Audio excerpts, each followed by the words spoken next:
তিন রাত ক্রমাগত আরোহণ করার পর সে মনে করলো যে এখন আসমানের খোদার একেবারে নিকটে চলে এসেছি। আল্লাহ তাআলার ফেরেশতা জিবরাইল আলাইহিস সালাম বললেন, জিবরাইল, আমার পরম শত্রুকে নিরাশ করি না আমি, তুমি নমরুদের মনের আশা পূর্ণ করে দাও। তার নিক্ষিপ্ত তীরের প্রত্যেকটির মাথায় এক একটি মাছের রক্ত লাগিয়ে দাও।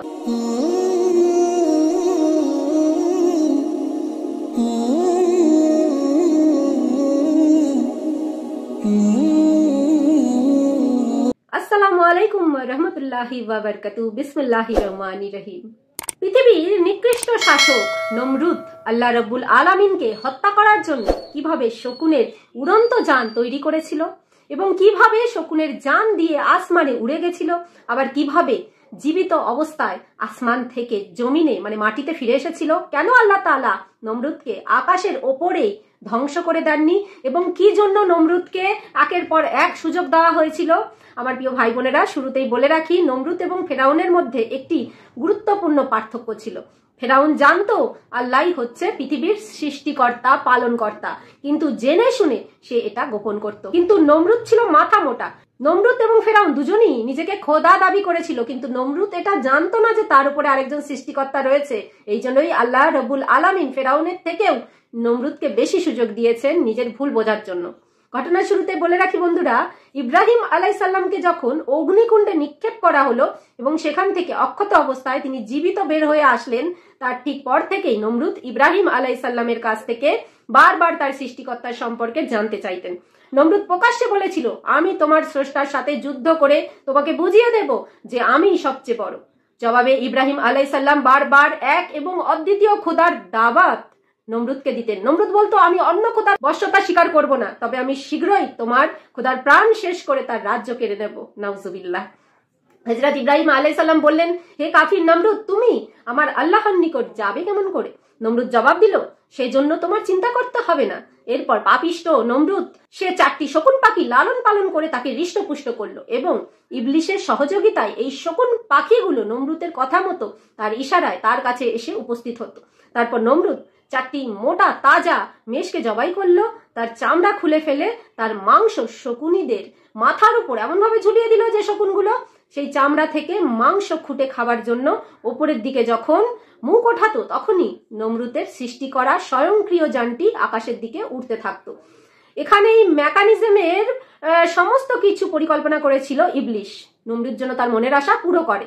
কেননা নমরুদ ইব্রাহিম আলাইহিস সালামের কাছে শপথ করেছিল যে কোনো মূল্যে সে আকাশে উঠবে এবং ইব্রাহিমের খোদাকে ধ্বংস করে দিয়ে তারপরে সে ইব্রাহিমের কাছে আসবে। তারপর নমরুদ যথারীতি তীর ধনুক নিয়ে একটি স্বয়ংক্রিয় যান তৈরি করলো, যার 4টি কোণা রইল, 4 কোণায় 4টি শক্তিশালী শকুনকে বেঁধে দেওয়া হলো। ইবলিশ শকুনগুলোর ওপর ভর করলো। অতঃপর শকুনগুলো নমরুদের ঝোলানো মেষের চামড়াগুলোকে মুখ ওঠানো মাত্রই যানটি আস্তে আস্তে ওপরের দিকে উঠতে থাকলো, কেননা শকুনগুলো সেই মাংস খাওয়ার জন্য উঠছিল। এভাবেই শকুন মাংস দেখে তা ধরার জন্য ঊর্ধ্বমুখী উঠতে লাগলো, সেই সাথে নমরুদের স্বয়ংক্রিয় যানটিও ওপরে উঠতে লাগলো। নমরুদ নিজের জন্য কয়েকদিনের উপযোগী খাদ্য এবং পানীয় সঙ্গে নিয়েছিল। এভাবে একাধিক 3 দিন 3 রাত ক্রমাগত আরোহণ করার পর সে মনে করলো যে এখন আসমানের খোদার একেবারে নিকটে চলে এসেছি। নাউজুবিল্লাহ বন্ধুরা। এরপর নমরুদ সেখান থেকে উপরের দিকে কতগুলো তীর নিক্ষেপ করলো। আল্লাহ তাআলার ফেরেশতা জিবরাইল আলাইহিস সালাম বললেন, জিবরাইল, আমার পরম শত্রুকে নিরাশ করি না আমি, তুমি নমরুদের মনের আশা পূর্ণ করে দাও। তার নিক্ষিপ্ত তীরের প্রত্যেকটির মাথায় এক একটি মাছের রক্ত লাগিয়ে দাও, যাতে নমরুদের এই ধারণা হয় যে সে আসমানের খোদাকে নিহত করেছে। ফেরেশতা জিবরাইল আলাইহিস সালাম আল্লাহর আদেশ অনুসারে নমরুদের তীরেতে রক্ত মাখিয়ে দিল এবং এমন ভাবে নিচে প্রেরণ করলো যাতে নমরুদের স্বয়ংক্রিয় যানের উপরেই সেই অধিকাংশ তীর এসে পড়ে। সেই রক্তমাখা তীরগুলো সেই রথের উপরে পতিত হলো এবং নমরুদ অনেক খুশি হয়ে গেল এবং সে ধরে নিল যে ইব্রাহিমের খোদাকে সে নিহত করেছে এবং অত্যন্ত আনন্দ হয়ে সে আবার নিচে নেমে আসার সিদ্ধান্ত নিল। কিন্তু ভাবনায় পড়ে গেল সে নিচে নামবে কি করে। পাপিষ্ট ইবলিশ তার আবার বন্ধুর মতো পরামর্শ দিয়ে বলল, তুমি মেষের মাংস বিশিষ্ট চামড়াগুলোকে এবার শকুনের নিচের দিকে নামিয়ে নিয়ে আসো, এমন ভাবে নামাও যাতে শকুনগুলো ধরতে না পারে। এভাবে শকুনগুলোর মাথা নিচের দিকে নেমে গেলে তোমার যানটিও নিচের দিকে নেমে যাবে। এভাবে একাধিক 3 দিন 3 রাত নামার পর নমরুদ জমিনে এসে পড়ে। পাপিষ্ঠ নমরুদ তখন গৌরবের ফলে অস্থির হয়ে পড়ে। মাটিতে নেমে প্রথমেই সে হযরত ইব্রাহিম আলাইহির কাছে গেল। সেখানে রক্তমাখা তীরগুলো দেখিয়ে তাকে বলতে লাগলো, দেখলে তো ইব্রাহিম, তোমার খোদার বড়াই আমি শেষ করে দিলাম। আমার নিক্ষিপ্ত তীর তোমার খোদাকে বিদ্ধ করে দিয়েছে। নাউজুবিল্লাহ। এই দেখো, প্রত্যেকটি তীরে রক্ত লাগানো হয়েছে। হযরত ইব্রাহিম আলাইহিস সালাম তখন বললেন, ওহে নির্বোধ কাফির, আমার আল্লাহ তাআলাকে হত্যা করতে পারে এমন শক্তি কারুর নেই। তার কোনো মৃত্যু নেই, সে নিরাকার। তাকে মানুষের আকারে কল্পনা করাটাও তো বোকামি। তার উপরে কারো কোনো শক্তি ক্ষমতা সক্রিয় হতে পারে না। ওহে বোকা, তোমার উপর মহান প্রভু এখনো দয়াশীল আছেন বলেই তোমার দীর্ঘ 3 দিনের কষ্ট সাধনার একটা ফল তিনি তোমাকে পাঠিয়েছে। এখনো সময় আছে, তার উপরে ঈমান আনো। কথাগুলো শুনে নমরুদ প্রচন্ড রাগান্বিত হয়ে গেল এবং বলল, তোমার খোদার সৈন্য সংখ্যা কত? এখনই তোমার খোদাকে আমি শেষ করে দিচ্ছি। তখন হযরত ইব্রাহিম আলাইহিস সালাম বললেন যে আমার খোদার সৈন্য সামন্তর সংখ্যা কত সেটা আমি নিজেও জানি না, তা অসংখ্য। কেউ এর সংখ্যার হিসেব দিতে পারবে না, তিনি নিজেই শুধুমাত্র এর সঠিক সংখ্যা জানেন। বাচ্চা নমরুদ বলল, আচ্ছা সমস্যা নেই, তোমার খোদার সৈন্য সংখ্যা জানার আমার তেমন কোনো প্রয়োজন নেই। তবে তুমি তোমার খোদাকে আমার সঙ্গে যুদ্ধ করার জন্য প্রস্তুত হতে বলো। আর যদি তাদের আমার সাথে যুদ্ধ করার সাহস থাকে তবে সামনে আসতে বলো। যদি সামনে না আসে আমি ভেবে নেব তারা ভীতু কাপুরুষ। নাউজুবিল্লাহ। হযরত ইব্রাহিম আলাইহিস সালাম বললেন, ওহে নির্বোধ, আমার খোদার সেনার সাথে যুদ্ধ করতে যদি তোমার এতই আগ্রহ থাকে তাহলে বেশ তাই করো। তোমার সকল সৈন্যকে প্রস্তুত হতে বলো। নমরুদ তার সকল সৈন্যবাহিনীকে খোদাই বাহিনীর সাথে যুদ্ধ করার জন্য প্রস্তুত হওয়ার আদেশ দান করলো। প্রিয় দর্শক, আমার ইতিহাস থেকে জানা যায় পৃথিবীর ইতিহাসে 3 জন বাদশাহ পুরো পৃথিবীকে শাসন করেছেন। এদের একজন সুলেমান আলাইহিস সালাম, দ্বিতীয়জন জুলকারনাইন এবং তৃতীয়জন নমরুদ। নমরুদের নির্দেশে বিশ্বের সকল বাহিনী আসমানি সৃষ্টিকর্তার বিরুদ্ধে যুদ্ধের জন্য প্রস্তুত হলো। এই আদেশ পেয়ে যত সেনাবাহিনী ছিল সবাই এসে একত্রিত হলো। হযরত ইব্রাহিম আলাইহিস সালাম নমরুদের এই কাণ্ড কারখানা দেখে আল্লাহ পাকের কাছে প্রার্থনা করলেন, দোয়া করলেন। উনি বললেন যে আপনি সকল কিছু দেখছেন, বাচ্চা নমরুদ যেভাবে স্পর্ধার সীমা ছাড়িয়ে যাচ্ছে, অহংকারে ধরাকে সরাজ্ঞান করছে না, তার যদি অহংকার আপনি দর্প না করেন, দর্পচূর্ণ না করেন, তাহলে সাধারণ মানুষ বেপথে চলে যাবে। ইতিমধ্যে আপনার পাঠানো রক্তরঞ্জিত তীরগুলো দেখিয়ে সে অসংখ্য মানুষকে পথভ্রষ্ট করছে। আল্লাহ রাব্বুল আলামিন ইব্রাহিম আলাইহিস সালামের দোয়া মঞ্জুর করলেন এবং জিবরাইল আলাইহিস সালাম হযরত ইব্রাহিম আলাইহিস সালামকে এসে জিজ্ঞাসা করলেন যে আপনার চিন্তার কোনো কারণ নেই, অতি শীঘ্রই আল্লাহ পাক পাপিষ্ঠকে চরম শাস্তি প্রদান করবেন। নমরুদ ও তার বেঈমান সৈন্য সামন্ত ধ্বংস হয়ে যাবে। কথিত আছে যে সেখানে এত সৈন্য এসে একত্রিত হয়েছিল যে প্রায় 50 মাইল এলাকা জুড়ে বিস্তৃত সৈন্য সামন্ত ছিল। নমরুদের এমন সৈন্য সামন্ত একত্রিত হওয়া এবং প্রস্তুত হওয়ার পরেও ইব্রাহিম আলাইহিস সালাম তাকে গিয়ে বললেন, হে নমরুদ, তুমি কার বিরুদ্ধে যুদ্ধ করতে যাচ্ছ? চিন্তা ভাবনা করে দেখেছো কি যার নিকট তুমি এই ধরনের যুদ্ধ করতে চাইছো তিনি সকলের আমাদের রোজির ব্যবস্থা করেন, যার ক্ষমতা এত অসীম যে প্রবল, সে ইচ্ছে করলেই চোখের পলকে সারা পৃথিবী শেষ করে দিতে পারে। তার বিরুদ্ধে এমন জাঁকজমকের সাথে যুদ্ধের প্রস্তুতি করছো, সবচেয়ে বড় নির্বুদ্ধিতার কাজ করছো তুমি। এখনো সময় আছে, তোমার প্রভু এখনো তোমার উপর দয়াবান। দেখতে পাচ্ছ যে এখনো আসমান থেকে এখনো কোনো আযাব নাজিল হয়নি, কারণ তুমি মূর্খ, তাই তোমার উপর এখনো আল্লাহ পাক ধৈর্যশীল আছে। তুমি এক আল্লাহর প্রতি বিশ্বাস স্থাপন করো। ইব্রাহিম আলাইহিস সালামের কথা শুনে পাপিষ্ঠ নমরুদ বলল, আর বারবার আমার কাছে এসে এসবের দাওয়াত দিতে এসো না, ও কথা শুনে আমার বিরক্তি লাগে। নমরুদের কথা শুনে আল্লাহর নবী হযরত ইব্রাহিম আলাইহিস সালামের মনে অনেক ব্যথা লাগলো। তিনি আল্লাহর কাছে গিয়ে ফরিয়াদ করলেন, হে মাবুদ, আমি নমরুদকে তোমার পথে আনার ভুল চেষ্টা করেছিলাম, কিন্তু আমি যতই চেষ্টা করি ততই আমাকে দুর্বল ভেবে সে নিজেকে শক্তির অধিকারী বলে মনে করে। অতএব এখন আর তার শাস্তির বিধান না করে পারা যায় না। সঙ্গে সঙ্গে আল্লাহর তরফ থেকে ওহির মাধ্যমে জিজ্ঞেস করা হলো, হে আমার বন্ধু, তুমি বলো নমরুদের বিরুদ্ধে কোন ধরনের সৈন্য পাঠিয়ে দেব? ইব্রাহিম আলাইহিস সালাম আল্লাহকে অনুরোধ করলেন, হে আল্লাহ, নমরুদকে কোনো বড় বাহিনী দ্বারা ধ্বংস করবেন না, বরং আপনি পৃথিবীর সবচেয়ে তুচ্ছ এবং ক্ষুদ্র বাহিনী দিয়ে নমরুদকে শেষ করে দিন, যাতে মানুষের মগজের মধ্যে ঢুকে যায় যে মহান প্রভু আল্লাহ পুরো বিশ্বের শাসককে কত তুচ্ছ জিনিস দিয়ে ধ্বংস করতে পারে। আল্লাহ তাআলা ইব্রাহিম আলাইহিস সালামের দোয়া কবুল করলেন এবং ইব্রাহিম আলাইহিস সালামের দোয়া অনুযায়ী এক ঝাঁক ক্ষুদ্র মশা বাহিনী পাঠিয়ে দিলেন নমরুদের সেনা সামন্তকে ধ্বংস করার জন্য। আল্লাহ রাব্বুল আলামিন বললেন, আমি মশা বাহিনীর দ্বারাই নমরুদের অহংকার ধ্বংস করে দেব। ফেরেশতাগণকে আল্লাহ আদেশ দিলেন, কোহে কাফের একটি দরজা উন্মুক্ত করে মশাদেরকে পথ করে দাও। আল্লাহর আদেশ সঙ্গে সঙ্গে পালিত হলো এবং সে পথে মশার দল বের হয়ে দুনিয়া সারা আকাশ ছেয়ে গেল। নমরুদ হযরত ইব্রাহিম আলাইহিস সালামের কাছে জিজ্ঞেস করলো, কি ইব্রাহিম, আমার সৈন্যবাহিনী তো অনেক আগে থেকেই প্রস্তুত হয়ে আছে, তোমার খোদার সৈন্যবাহিনী কোথায়? হযরত ইব্রাহিম আলাইহিস সালাম তখন বললেন, ওই যে আমার খোদার সৈন্যবাহিনীও এসে পড়েছেন। মশাকে লক্ষ্য করে তখন হযরত ইব্রাহিম আলাইহিস সালাম বললেন, ওই যে আমার খোদার সৈন্যবাহিনীও এসে পড়েছে। আল্লাহ তাআলা মশাদের লক্ষ্য করে বললেন, তোমাদের জন্য আজ আমি উত্তম খাবারের ব্যবস্থা করেছি, তোমরা আজ নমরুদের সৈন্যদের রক্ত ও মাংস খেয়ে তোমাদের উদর পূর্ণ করো। হযরত ইব্রাহিম আলাইহিস সালাম আকাশের দিকে লক্ষ্য করে বললেন, ওই যে আমার খোদার সৈন্য আসছে।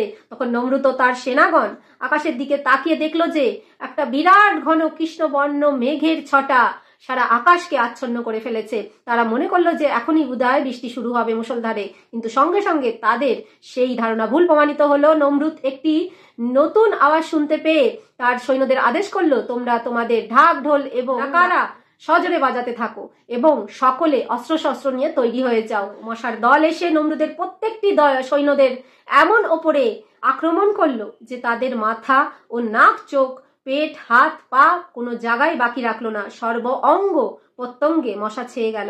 এরা সর্বস্থানে এমন ভাবে ধ্বংস করতে লাগলো যে তারা তখন অস্ত্র ফেলে দিয়ে দুই হাতে মশা তাড়াতে ও দেহ চুলকাতে শুরু করলো। কারো কারো নাক এবং নাকের পথ দিয়ে মশা শরীরের ভেতরে প্রবেশ করলো, মাথার মগজ ছাড়তে লাগলো, নাক দিয়ে রক্ত ছুটলো এবং পেটের নাড়ি ভুড়ি পর্যন্ত মশা খেয়ে ফেললো। কোনো ক্রমে তার শরীর মশা মুক্ত করলে পারলো না, কেননা শরীরের একটি মশা তাড়াতে না তাড়াতেই অন্তত 100টি এসে নতুন করে কামড় লাগালো।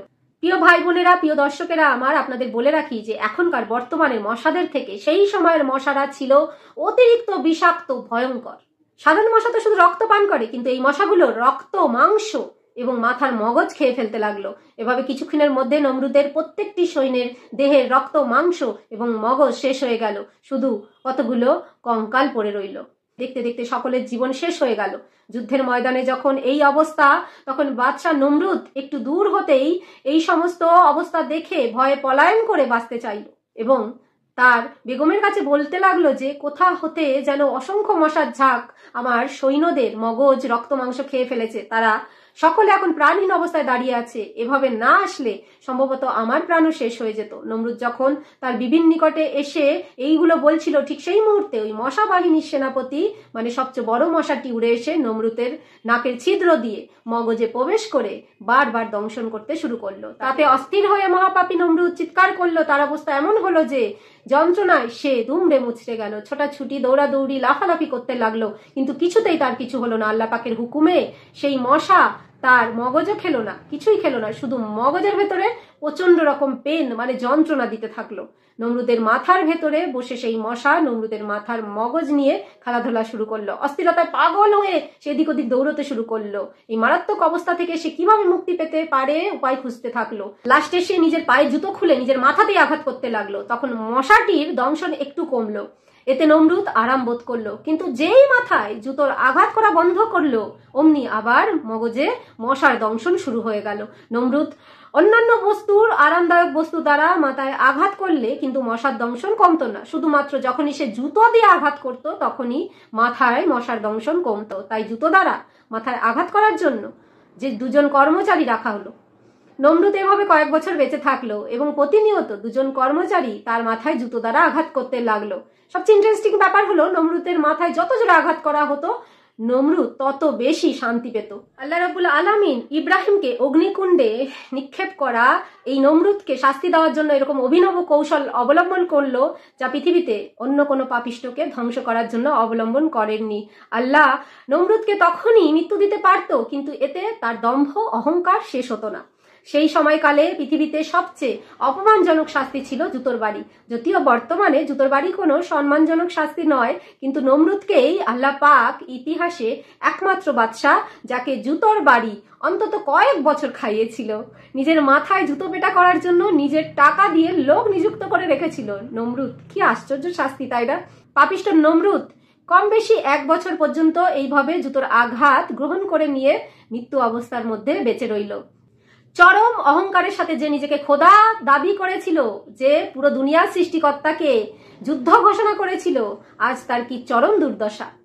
কি চরম পরিণতি! আল্লাহর কিন্তু করুণার শেষ নেই। তিনি কিন্তু একবারেই কাউকে শেষ করে দেন না। তিনি ধৈর্য সহ্য অবলম্বন করেন, তিনি সুযোগ দেন, তিনি দেখেন যে সে তার ভুল বুঝতে পারেন কিনা। যদি হয় এমন আল্লাহ, তাহলে তার সারা জীবনের অপরাধ ক্ষমা করে দেন। নমরুদের ক্ষেত্রেও আল্লাহ পাক সেই একই নীতি গ্রহণ করেছিলেন। নমরুদ যখন দুর্দশায় ভুগছিল, তখন আল্লাহ একদিন হযরত ইব্রাহিম আলাইহিস সালামকে বললেন, হে নবী, তুমি আবার একবার নমরুদের কাছে গিয়ে বলো, এখনো সময় আছে সে যেন সর্বশক্তিমান এবং অদ্বিতীয় আল্লাহকে স্বীকার করে কিনা। এই ব্যক্তি অজ্ঞ মূর্খ, তাই তুমি দেখো সে অনেক কিছু দেখেছে, এখনো কি তার ঈমান আনার ইচ্ছা আছে? এটি তার শেষ সুযোগ। হযরত ইব্রাহিম আলাইহিস সালাম তার কাছে গেল এবং বলল, হে নমরুদ, অনেক কিছুই তো দেখেছো, আমার খোদার শক্তিমত্তা সম্পর্কে আর তোমার কোনো সন্দেহ আছে বলে আমি মনে করি না। আসো, এক এবং অদ্বিতীয় আল্লাহকে স্বীকার করে আমার সাথে কালমা পাঠ করো। রাগান্বিত নমরুদ বলল, এ ইব্রাহিম, তুমি আমার চোখের সামনে থেকে চলে যাও, আমার নিকট থেকে চলে যাও। তুমি তোমার মিথ্যা বেহেশতের লালসায় আমাকে ভোলাতে পারবে না। হযরত ইব্রাহিম আলাইহিস সালামের সাথে কুৎসিত আচরণের ফল নমরুদের মগজে থাকা মশাটি দংশনের পরিমাণ বাড়িয়ে দিল। এতে নমরুদ প্রচন্ড রকম ব্যথা যন্ত্রণায় অস্থির হয়ে পড়ল। শেষ পর্যন্ত দেখা গেল জুতোর বাড়িতে কোনো রকমেই কাজ হচ্ছে না। নমরুদ কোনোভাবেই স্বস্তি পাচ্ছে না। কর্মচারীদের বলল ভারী থেকে ভারী বস্তু দিয়ে তার মাথায় আঘাত করতে। কর্মচারীরা তাই করতে লাগলো। এক পর্যায়ে কর্মচারীরা নমরুদকে বলল, মহারাজ, আমরা মুগুর দিয়ে আপনাকে আঘাত করতে পারি না, এতে আপনার মৃত্যু ঝুঁকি রয়েছে। নমরুদ বলল, মুগুর কেন? আমাকে লোহা দ্বারা আঘাত করো, এতে আমি বেশি স্বস্তি পাবো। চিৎকার চেঁচামেচিতে তার হুলস্থুল পরিস্থিতি সৃষ্টি হলো। তখন কর্মচারীদেরকে রাজ্যের সবাই তিরস্কার করতে লাগলো, তোমরা কেন জোরে বাদশাকে আঘাত করছো না? এতে ক্রমেই কর্মচারীদের মনে বাদশার প্রতি বিরক্তি সৃষ্টি হলো। একদিন মুগুর দিয়ে এত জোরে তারা আঘাত করলো এবং তার মাথা থেকে মশা বাহিনীর প্রধান সেনাপতি উড়ে চলে গেল জীবিত অবস্থায়। তবে নমরুদের মাথা দ্বিখণ্ডিত হওয়ার পর পরম বিস্ময়ে সবাই লক্ষ্য করলো যে তার মাথার ভেতরে মগজে লেশ মাত্র অবশিষ্ট নেই, সব মশা খেয়ে ফেলেছে। পৃথিবীতে আল্লাহ তাআলার এক আশ্চর্য নিশানা এটি যে নমরুদ মাথার ভেতরে মগজবিহীন অবস্থায় 40 দিন বেঁচে ছিল এবং সর্বশেষ মগজের টুকরোটি খেয়ে মশাটি বিদায় হয়েছে। তো বন্ধুরা, এই ভিডিও থেকে আপনারা কি শিখলেন? যে আল্লাহ পাক আমাদের গুনহার, আমাদের অপরাধের, আমাদের নির্বুদ্ধিতার অনেকবার ক্ষমা করেন, আমাদের সুযোগ দেন, কিন্তু সেই সুযোগ দেওয়াটা বারবার হওয়ার পর একটা সময় শেষ হয় যখন সেই মানুষটা তার ভুল বুঝতে না পারে। তো কেমন লাগলো ভিডিওটা অবশ্যই কমেন্টে জানাবেন, শেয়ার করে দিতে ভুলবেন না। আবার দেখা হবে নতুন একটা ভিডিওতে। আল্লাহ হাফেজ।